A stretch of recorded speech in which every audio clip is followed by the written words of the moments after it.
Bonjour tout le monde, bienvenue à Sportneuf Laval. Cette semaine, je me trouve au club de curling Laval-sur-le-Lac pour vous présenter l'équipe Saint-Georges et l'équipe Pedneau en préparation des Jeux du Canada. Et pour moi, je vais toujours vous faire ça dans ma vie. Je vais vous le faire pour débuter l'émission. 1, 2, 3. Hurray!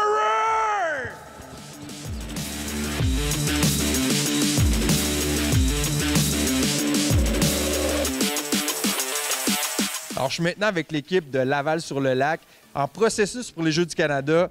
Mathis, Cédric et Charles. Mathis, parle-nous un peu. C'est le processus des Jeux du Canada. Ça a commencé il n'y a pas longtemps. Vous êtes classé où? Qu'est-ce qui arrive? Ben, en ce moment, on est classé premier. On a 30 points d'avance sur les autres. Puis on a gagné le premier tournoi qu'on a fait sur 3, on l'a gagné. Médaille d'or, 4 victoires, 0 défaite. Puis il faut ramasser le plus de points là. On lâche pas. Puis les autres tournois sont où? Il en reste 2. C'est quand? Il en reste 2. Il y en a un qui est à la fin février ou en février. Et le dernier, le Last Chance, je pense, qui est en mars. Et Charles, toi, qu'est-ce que ça représente pour toi, cette qualification-là, les Jeux du Canada? Comment vous gérez ça en équipe?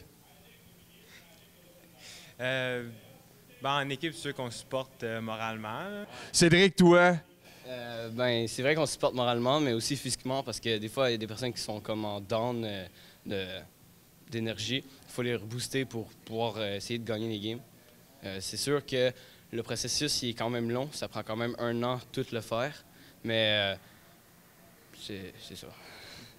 S'il y a des gens au club ici, est-ce que vous avez des gens sur qui vous appuyez, qui ont déjà fait les Jeux du Canada puis que vous pratiquez avec eux?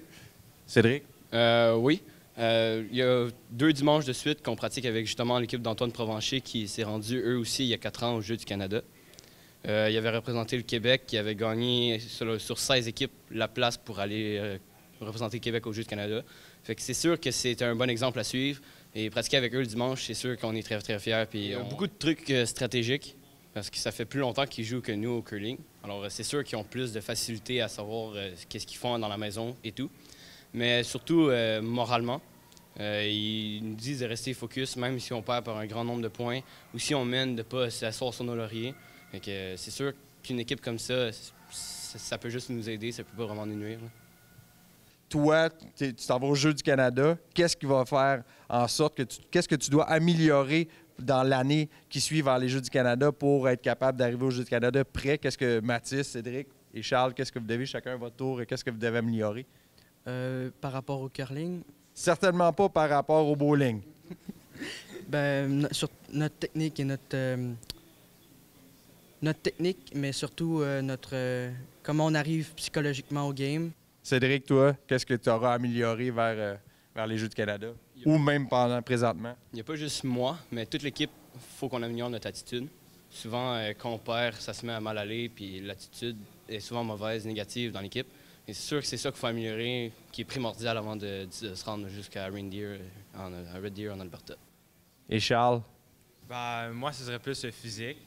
Genre, les bras sur la glace sont vraiment importants. Fait que si jamais on est capable de mettre plus de poids, on aura plus de chances de réussir ses pieds. Puis on s'entend que c'est toi qui as le plus de poids dans la gang. Ouais. Bon, bonne chance, les gars, en espérant vous voir en 2019 à Red Deer. Merci beaucoup.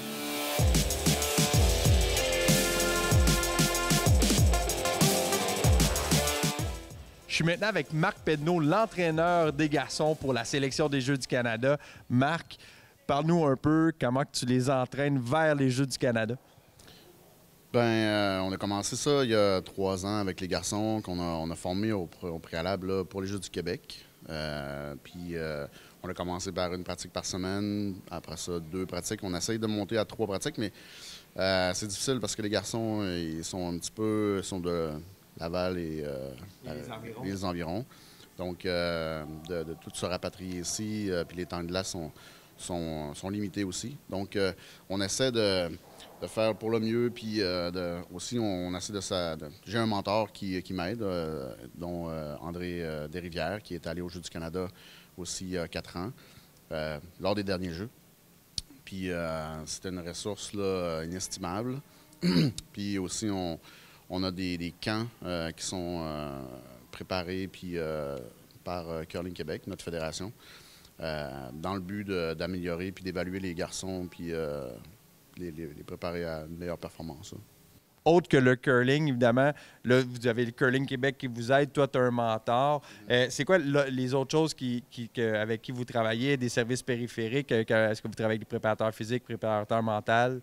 On a commencé avec un préparateur mental. Comme les garçons ont dit, il faut qu'ils arrivent à se préparer mieux dans leur tête à un match. Arriver mieux préparés aussi. Durant l'été passé, on a fait de l'entraînement physique. Ils sont à 13-14 ans. On essaye de développer un petit peu leur masse musculaire pour qu'ils arrivent à faire des coups demandant plus de force, puis surtout plus d'endurance. Parce que l'année passée, ce que je remarquais, c'est que sur un match de 8 bouts, là, rendu au 6e, il commençait à manquer un petit peu d'énergie musculairement. Les Jeux du Canada, c'est 10 bouts. Donc, il faut qu'on soit capable de faire 8 bouts sans manquer d'énergie.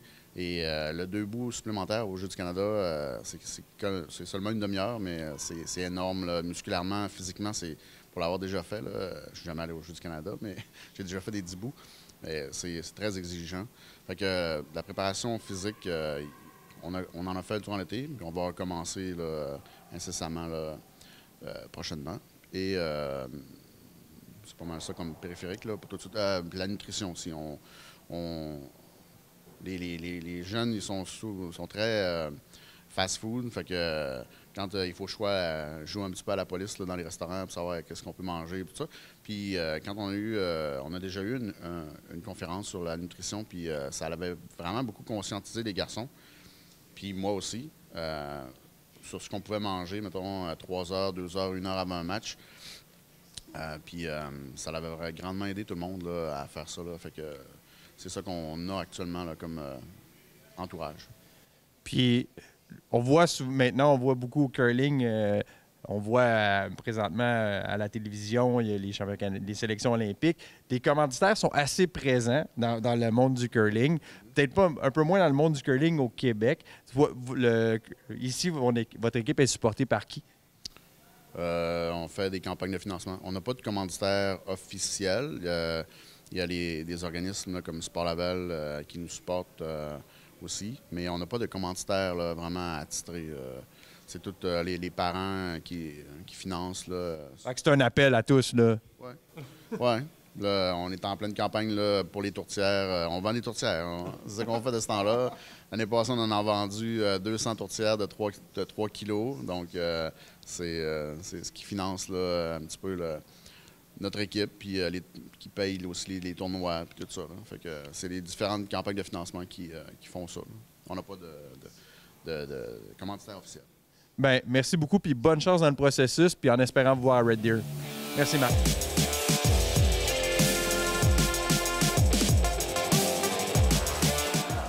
Alors, je suis présentement sur la glace avec l'équipe Saint-Georges. Expliquez-moi un peu les règles du curling. On voit souvent ça à la télé. Malheureusement, on comprend pas toutes. Fait que juste nous expliquer, chacun votre tour, une règle du curling pour qu'on soit plus apte à l'écouter à la télévision. OK, bien donc il y a 2 équipes, puis chaque équipe lance 8 pierres. Et sur chaque équipe, il y a 4 joueuses et chaque joueuse lance 2 pierres.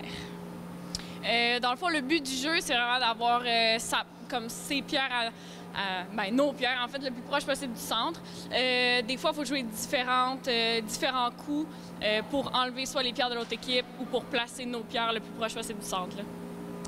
Dans le fond, pour savoir quelle équipe va avoir l'avantage à la dernière pierre durant le bout, au début de la partie, on fait des pratiques, puis à la fin de chaque pratique, on fait un tir de précision. Et c'est l'équipe qui est le plus proche du centre qui va avoir l'avantage à la dernière pierre. On parle de bout. C'est quoi ce bout, madame? Bien, il y a 8 bouts dans la partie. Un bout, c'est quand on lance toutes les pierres vers l'autre bout, puis on voit qui va avoir des points à la fin de chaque bout. Juste pour le commun des mortels, souvent on voit à la télévision les premières pierres sont lancées loin du cercle. Pourquoi? Dans le fond, ça, c'est une shot ou une pierre qui s'appelle le garde. Dans le fond, on met des gardes pour jouer plus agressif. Ça veut dire essayer de faire le plus de points possible ou voler des points. Voler un point, c'est vraiment quand toi, tu n'as pas le marteau, tu n'as pas l'avantage de la dernière pierre. puis tu veux faire des points quand même. Ça s'appelle voler un bout. Les gardes, dans le fond, c'est une zone protégée jusqu'aux pierres du deuxième joueur. Dans le fond, pour donner une chance comme à l'autre équipe de justement voler des points là, s'il veut rattraper les points pendant la partie. Là. On vous voit là, frotter, là, balayer sur la glace. Là. À quoi ça sert? Au début de chaque partie, il y a un technicien de glace qui met des petites gouttelettes d'eau sur la glace. Puis ça fait des petites bosses. Puis dans le fond, quand on brosse, nous, ça rend les petites bosses plus lisses, comme la tête des gouttes plus lisses. Puis c'est ça qui fait que la pierre peut avancer plus loin et qu'elle garde la direction. Dernière petite question, Laurie. Il y a différents cercles. Est-ce qu'il y a une différence où est-ce qu'on met la pierre dans les cercles par rapport aux points que ça donne à l'équipe? Non, en fait, les pierres n'ont pas de différence, les cercles n'ont pas de différence. C'est vraiment les pierres placées le plus proche du centre là, qui marquent des points. Là. Bien, je te remercie beaucoup, en espérant que ça a aidé les téléspectateurs à comprendre un peu plus le curling et de l'écouter de façon plus éducative maintenant. Merci beaucoup.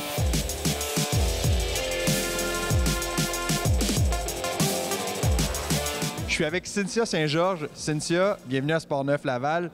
Tu vas nous parler de ta carrière de curling. Ça fait longtemps qu'on te voit dans le curling. Il y a une coupe de bannières que tu as gagnée ici dans le club. Parle-nous un peu de tes succès en curling. Dans le fond, j'ai commencé le curling quand j'avais 7 ans. C'est à cause de mes parents, ceux qui jouaient en premier, puis ceux qui m'ont initié au sport. Après ça, j'ai commencé à jouer dans l'équipe à ma sœur. 2 ans plus tard, j'ai fait mes premiers Jeux du Québec. On n'a pas très bien performé, on était une jeune équipe, mais on s'est repris 2 ans après, en 2013, on a gagné la médaille d'or aux Jeux du Québec d'Alma à Saguenay. Après ça, moi, j'ai refait les Jeux du Québec avec mon équipe les 2 ans après. On est arrivé 3e. Et cette même année-là, je suis allée avec l'équipe de ma sœur au championnat international I-18 à Edmonton. On a gagné la 3e place en battant le Japon. Après ça, dans le fond, l'année d'après, on a gagné avec l'équipe de ma soeur le championnat canadien. On a gagné le provincial pour aller au championnat canadien.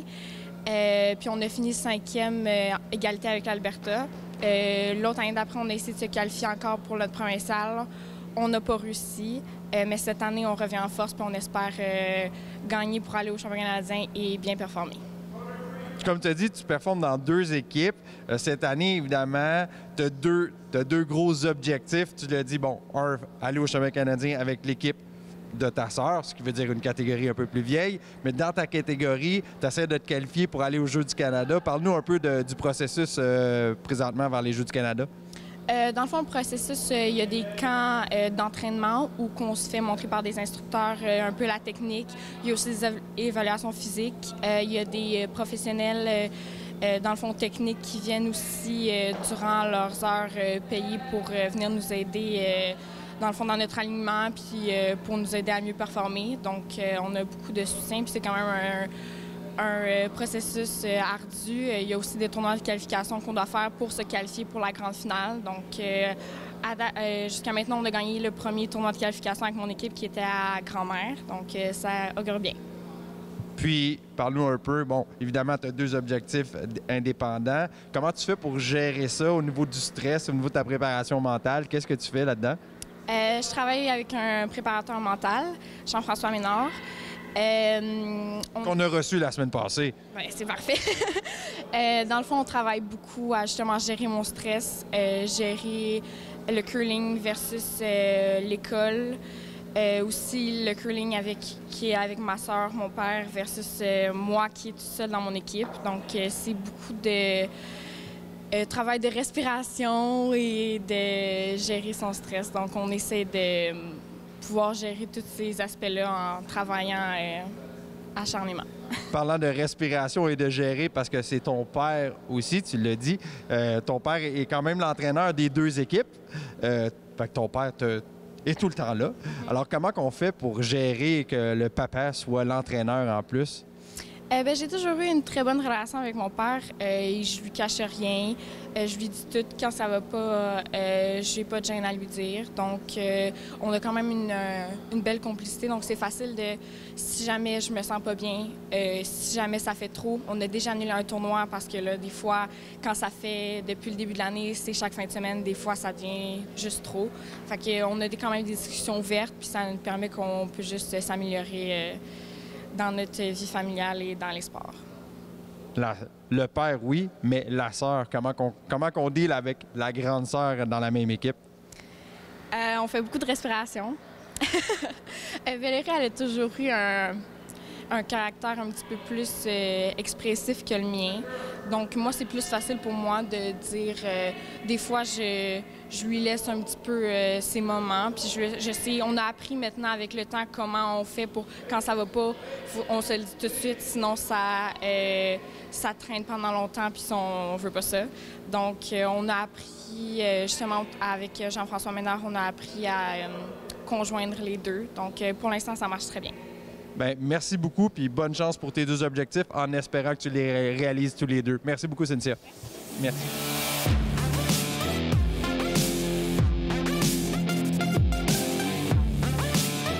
Alors, je suis maintenant avec la capitaine de l'équipe Saint-Georges, Laurie Saint-Georges. Laurie, bienvenue à Sport-Neuf-Laval. On t'a vu souvent à l'émission Sport-Neuf-Laval. Cette année, Cynthia nous a parlé d'un objectif pour votre équipe. Parle-nous-en un peu de votre objectif, voir si vous avez la même. Dans le fond, notre objectif cette année, c'est vraiment de gagner le national junior.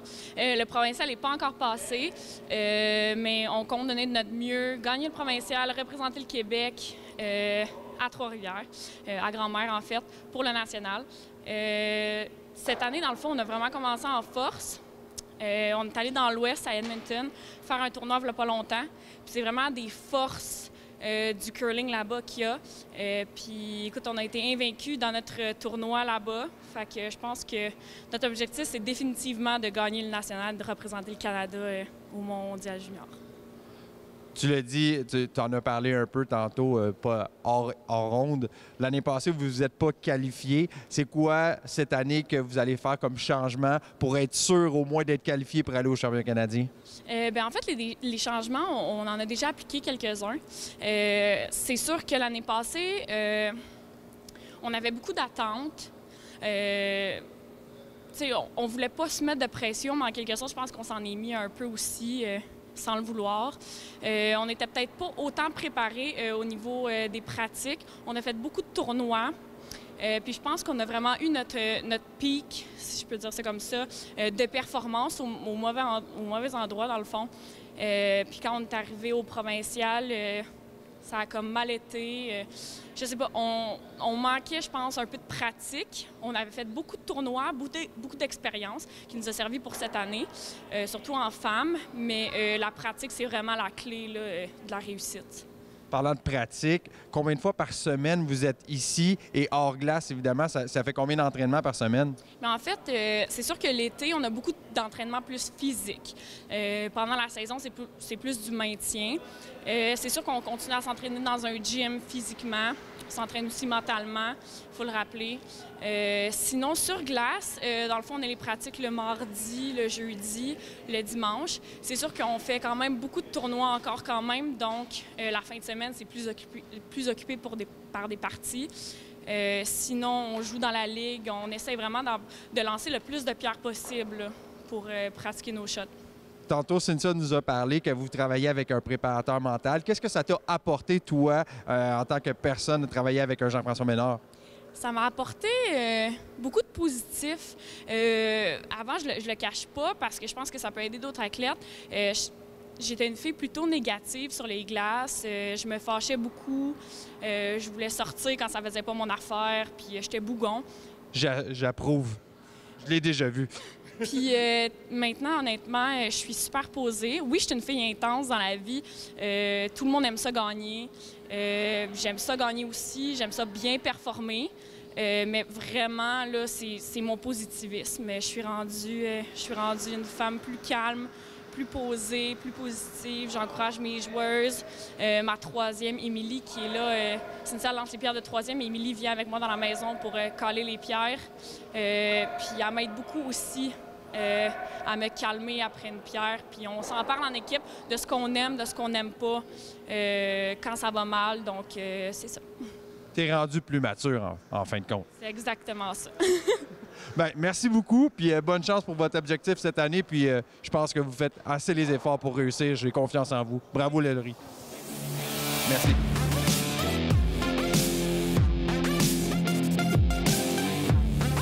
Je suis maintenant avec le grand Manitou, de l'équipe Saint-Georges, Michel Saint-Georges. Michel, bienvenue à Sportneuf-Laval. Merci. Parle-nous un peu, c'est quoi pour toi être au curling depuis tant d'années? Ouais.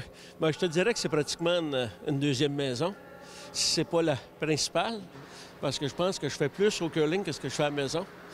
Je me prends encore à ramasser mes feuilles d'automne, c'est juste pour te dire. Alors, ce qui me fait plaisir, c'est quand je pratique avec les filles, quand on fait des entraînements, quand je suis en mesure de corriger certaines choses. Rendu en situation de match, c'est plaisant, c'est quand même stressant, c'est un aboutissement, il y a des choses à faire, mais moi, ce que j'adore, c'est d'être sur les glaces. Comme là, présentement, là, il y a une autre équipe qui est de l'autre côté, on est ici, puis là, on corrige des choses, etc. Puis là, je sens qu'après ça, quand ils vont partir d'ici, là, ils vont être prêts, puis pour moi, c'est une grande satisfaction. Au fil des années, tu travailles avec, évidemment, tes filles depuis un certain temps à bâtir une équipe. Et au fil des années, tu as bâti une équipe autour de ça. Comment tu as fait pour arriver à dire, OK, moi, oui, le curling, je connais ça, mais j'ai besoin de plus. Qu'est-ce qui t'a amené à travailler comme ça? Ouais. Bien, c'est sûr que par le PNCE, on a des formations dans lesquelles on doit participer avec différents niveaux. Alors, j'ai fait présentement mon compétition développement.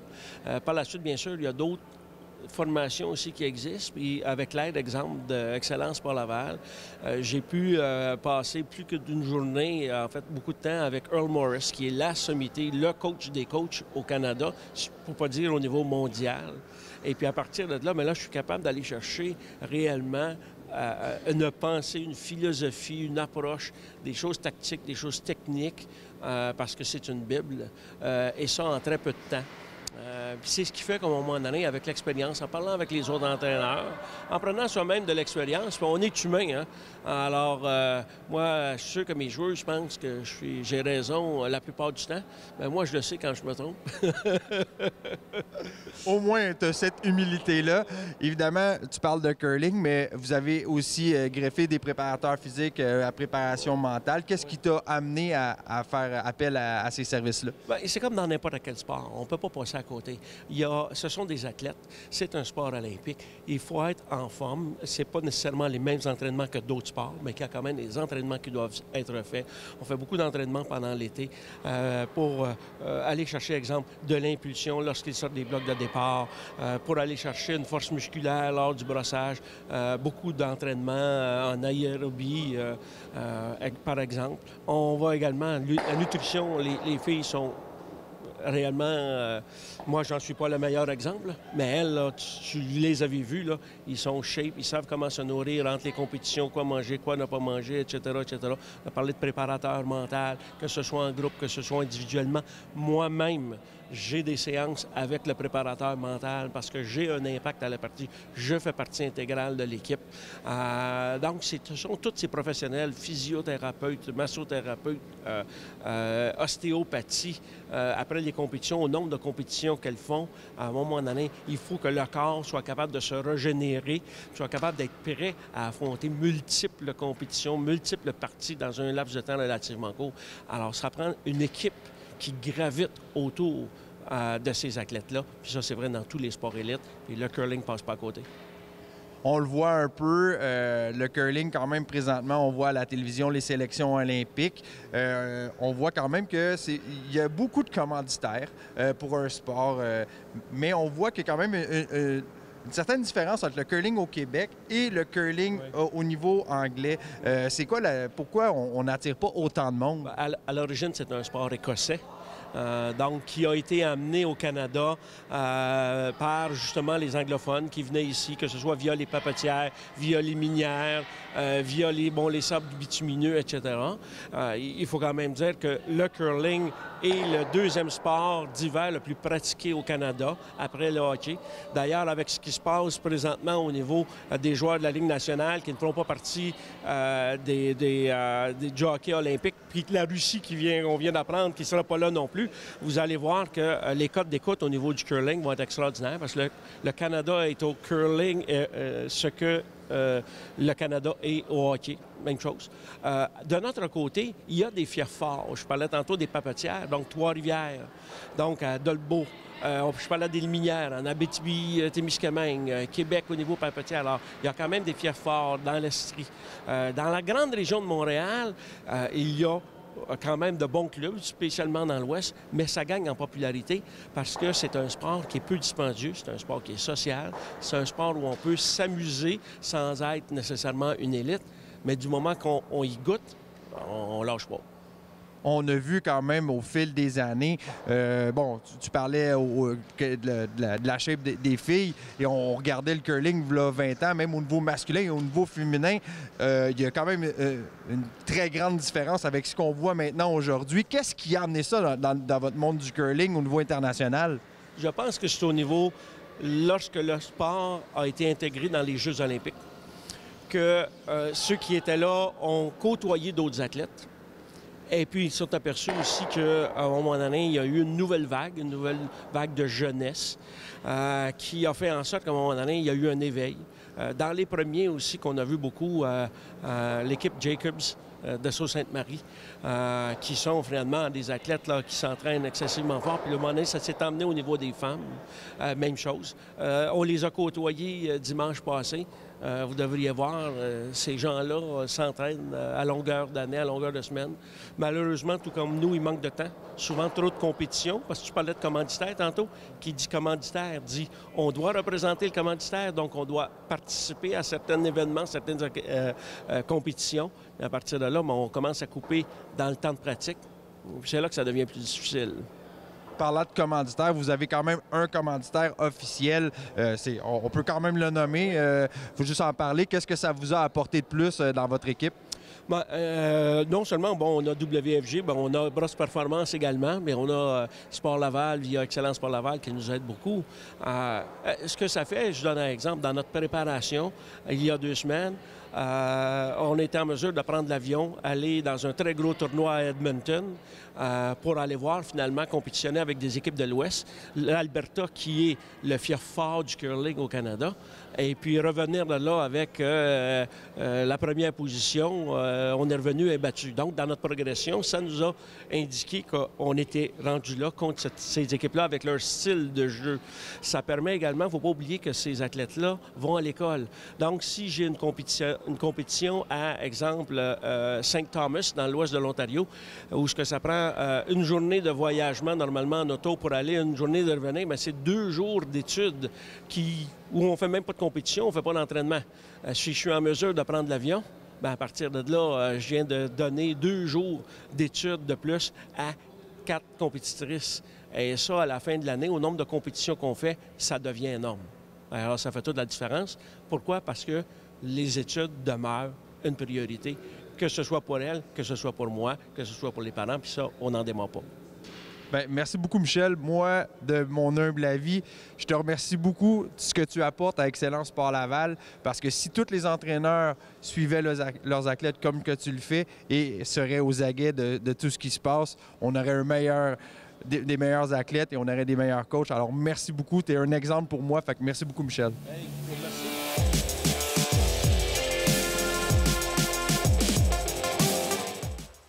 Alors, cette semaine, comme défi, pour terminer l'émission, je vais vous montrer que c'est pas vraiment facile de lancer une pierre. Je vais essayer d'être dans le cercle bleu. Alors, je vous souhaite bonne semaine et à la semaine prochaine.